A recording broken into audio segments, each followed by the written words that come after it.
through your analysis of the last game. Yeah, I mean, I thought obviously we started really slow. It was tough to find anything early on. We knew going into the game those guys were good. We were able to find some things later on in the second half, and then of course the fourth quarter to make it a one-score game there at the end. Wish we'd have came out and played a little bit better, called the game a little bit better. There's a lot of things that we needed to do better in the first half that we couldn't quite get rolling. We get a first down and then we trip over ourselves twice and just there's a couple things that just happen that just can't happen, and so we never really could get in the rhythm in the first half. And then the second half, like I said, we got some things going. Was able to catch them in man coverage a couple times and hit some balls down the field and CJ made some plays for us. But like I said, they were really good defense. Give them a lot of credit. They had a really good plan for us, and they did a really nice job. What was last week like for you, just having to there at the end of the week, going through the birth of your son and then kind of getting ready for that game and calling that game, just everything that was going on last week? I have a really tough wife, and so I don't have to worry about many things at home. My focus, and I told the guys, my focus is here, trying to help us win, beat a top 10 team, and I was at every meeting and did everything that I needed to do, and still be able to at 10:30 Thursday night be able to welcome Kanan in the world. So my wife is unbelievable. She's definitely the backbone of our family and kept everything in line while I was away. And she actually got to go home right. Her mom's in town and actually took her home right before the game started. So, we had a few complications at the hospital and those kind of things that went on.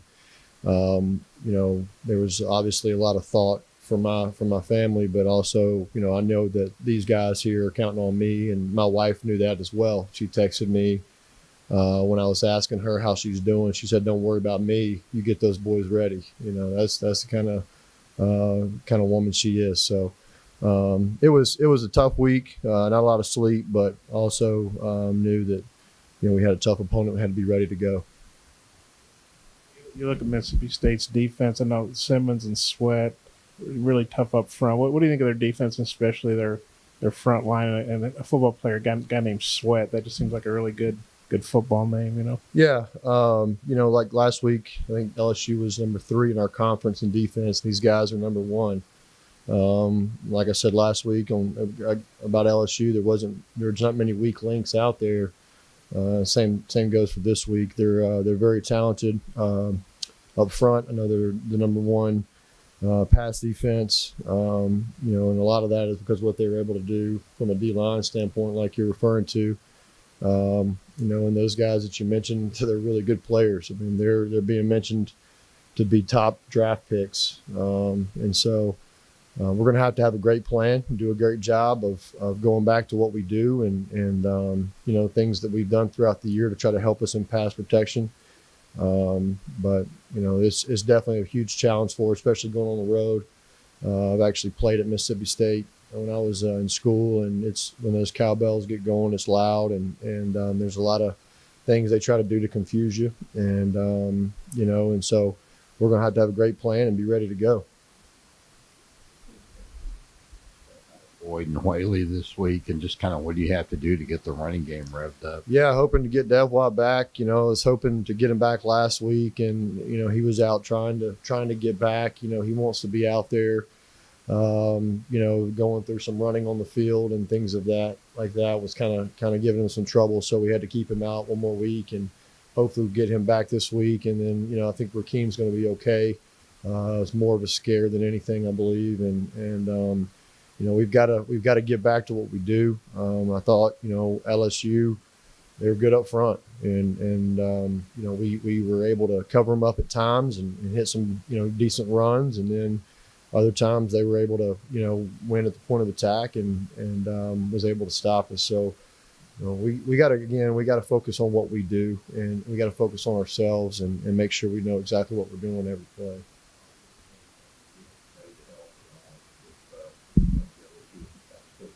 Yeah, I think so. I mean, you saw Chase get in there last week and do some things. We'd like to get Malik more involved.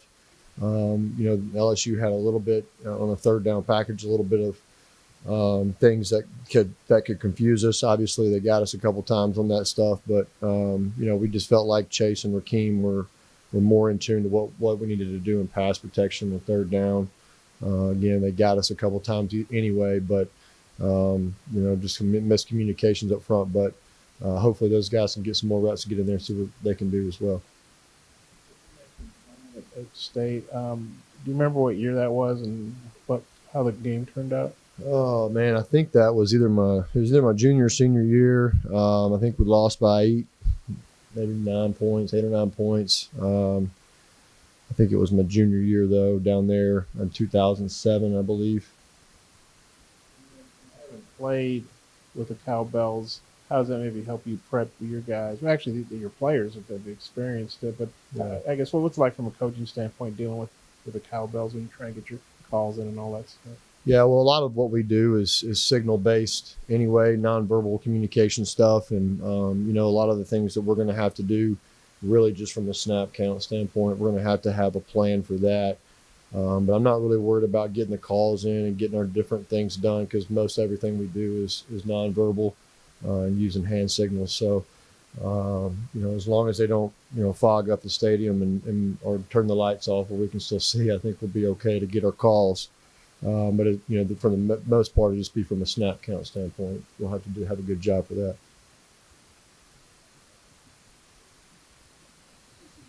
Team targets and not a bad guy to target a lot, but how do you feel about diversifying? And you got the ball to Cornelius, and I think Petway caught a couple too. Yeah, both. Like you said, CJ is a great target. He's a bigger body guy. They were mixing up their coverages, obviously man and zone, and doing some different things. And when they were in their man coverage, we obviously felt like CJ gave us a good matchup on whoever was playing him man. The 2 touchdowns he caught, they were in man coverage, and a lot of times when we targeted CJ, I'm not really remembering any target that he had that they weren't in man. And then you saw, like you said, Cornelius and Petway catch both, their big balls versus zone. And so we just, we found Jared did a nice job of finding the zone there over the middle, and Ty really did a nice job of finding his third target there, and finding Jared over the middle. So, and then same thing with Petway, caught a ball underneath a deep zone and was able to make a little bit of a play there underneath. So I think more of anything, it wasn't really just trying to get one guy the ball. It was more just kind of what they were giving us and what those matchups created early in the game. We tried the same thing, with CJ a couple times, and we couldn't quite get some separation. And later in the game, CJ was able to create that separation, and you saw him catch some balls because of that.